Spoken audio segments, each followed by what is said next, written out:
Oh yeah, that cures the shakes. Hello there, my name is Robert Garnham, and I'm just going to read a couple of very short poems that have been published in Dreich, and I hope I pronounced that right. This first one doesn't have a title yet, it's just called Poem. The zoo made the giraffes wear lanyards. The lanyards said giraffe. It was someone's idea of a laugh. I wish I had a lanyard. It took this trip to the zoo to realise I'm important too. Perhaps that's why they put lanyards on the giraffes. And this second poem was printed in the latest wee book, and it also doesn't have a title yet. It's just called Poem. I saw the monotone poet gesticulating, and I went to acknowledge his gesture, unaware that he was not waving, but droning. Thank you very much. Have a good evening. Hi, my name's Eileen Farrelly. I'm going to read my poem, The Irish Washerwoman, which is in my chapbook published by Dreich. The chapbook is called Some Things I Ought to Throw Away, and I'm going to introduce the poem with a bit of the tune.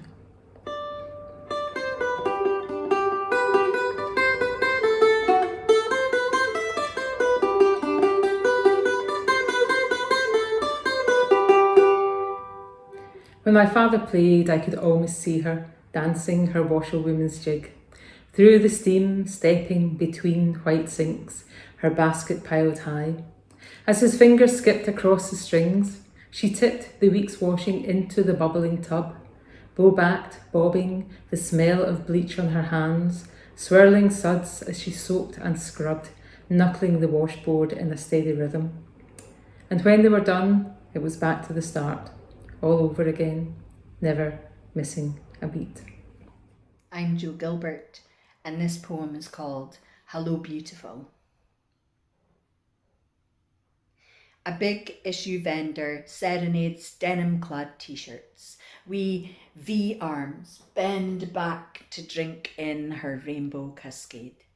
Hello beautiful, we've missed you. Join the queue.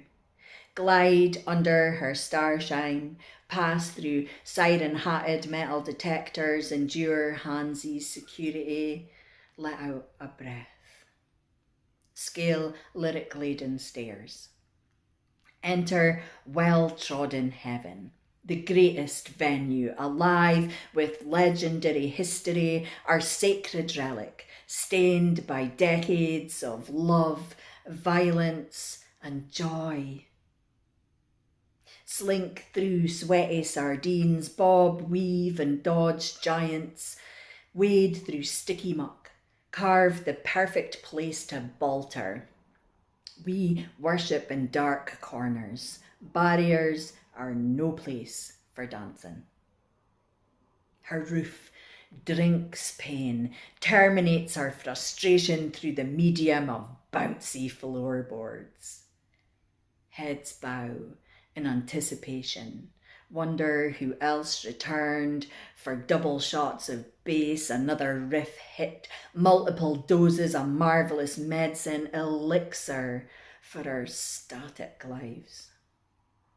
Elation erupts at the first chord, hands harness lightning, give thanks and praise, steeped in sonic waves, soused, lathered up, we are saved. Puzzle piece snaps in, it clicks. This is what's been missing. We become art. Fused gold sounds kintsugi us. Our lockdown hearts emerge, stronger, more beautiful, healed. Hello, these are two of my poems from Dreich 4, Season 2. Liberation by Elisabeth. The night light of northern summers strides across the grass. Its flatness covers, no shadow falls, stumbling briefly to its knees, humble to an echo of night. There is no time now, no judgment made by seconds ticking by, suspended in the space between sharpness and haze, a liberation of life. Night Air, by Elisabeth. The night is literate, a teller of fortunes. It writes using a subtle shifting, a change in density. It settles on my chest and vibrates, taps my forehead, strokes my cheek. It knows you are stirring, your surfacing causing waves that resonate in my cells. It speaks, telling me you are awake. Delighted to have a poem in Dreich, Burn and Rave. And as we approach the 11th of November 2021, this seemed an appropriate time to read Armistice Day 2045.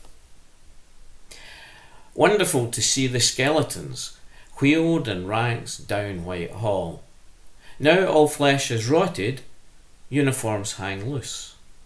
You can see the broken bodies, path bullets take to the heart, how a bayonet smashes through ribcage, disembowels. No thoughts that it is unseemly to parade the glorious dead in the massed crowds.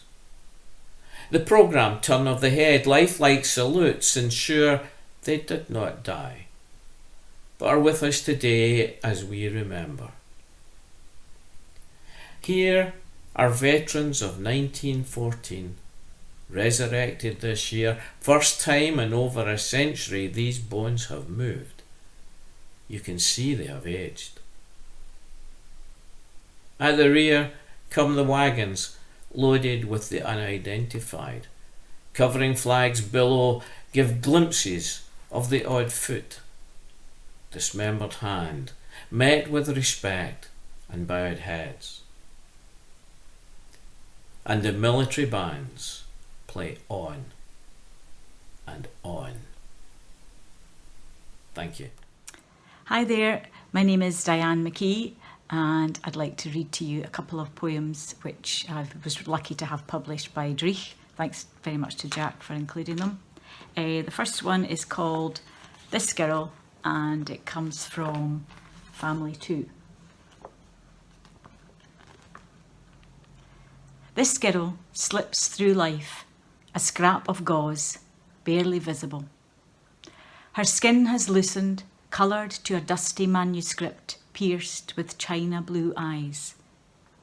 This girl was once a child, giddy on life, she twirled, whirled, filled rooms with joy, meals with chatter, silences with laughter. This girl has lost her way, full up with fear and loathing. She moves much, consumes little. As I pull her close, she shrinks, the strong thud within. This girl is still my girl, face a family roadmap. Sisterly hands, fatherly fears. She leans in, head to chest. I whisper, I've got you. And the second poem comes from another excellent Dreich publication, Summer Anywhere. And this is called Sibling Rivalry. Summer sets up camp in hawthorn hedges, marshalling a green army to scatter-bomb the earth. Verges erupt with colour, vying for attention. Air crackles like parchment, dry streams lose meaning. Winter shuffles off, whispering goodbyes, unloved and unwanted, travelling light, needing little. She sketches in silence, smudges edges with snow as her breath, thick and gloopy, rattles into lungs. Summer is brash, slapdash, a full-on adrenaline junkie, screaming as he rushes past, "Look at me!" Winter comes and goes stealthily, a maiden aunt in tweed, tiptoeing into your mornings with tea and porridge. Thanks very much. According to the server, Shakespeare is timeless. The ship's data banks store the complete vast tales. The digitized telling and retelling of plays, performed like rituals over passing centuries, the productions adapting to each age. These works were coded subliminal warnings to leaders and irrational thinkers, early cautionary tales of the perilous nature of uncontrolled emotions, meditations on truth, honor, power and righteousness.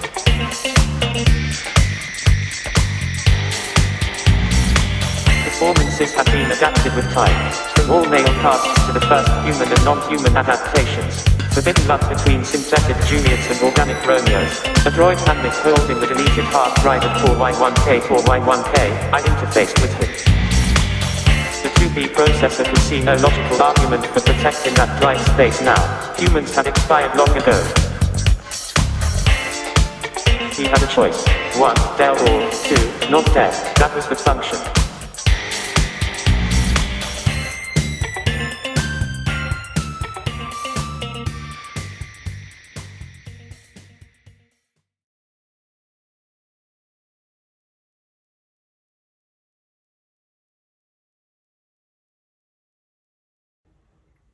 Inferno al forno.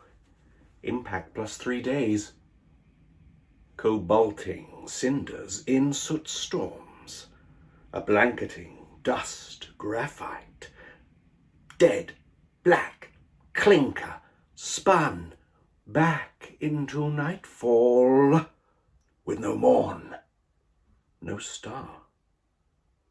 You said I was telegenic until my taste for ash, until the bankrupt shop units were hulled to make lino-lane concourses for various novelty vending machines, until the cruciforms borne by looters had wireless CCTV nailed to each axis, arcing each orifice, their wan limbs shackled by bracelet and anklet tags, their movements shadowed by weaponized drones. I have no coins to spend or insert, all since smelt or dealt, all pockets full of oxides. I'd rather have been pilloried, scourged, and cook-pot quartered than be in this constant state of reminisce where urinals and not legs were lacquered in perma-drip masticity of piss. And your soul and my soul, miles adrift and miles apart, cankered in a centrifuge of dead sparks.